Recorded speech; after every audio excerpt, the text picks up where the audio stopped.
No. We don't charge for tree removal. We charge for not extra damaging the car. Insurance companies like that. Not that it's not totaled anyway. Anything south of like Penn Harborton or Pleasant Valley, anything south of that, you're good. You pretty much stop them. But you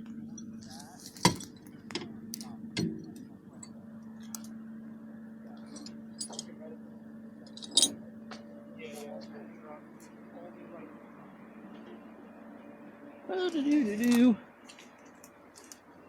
I have a feeling there's a lot of stuff underneath this car. Yeah,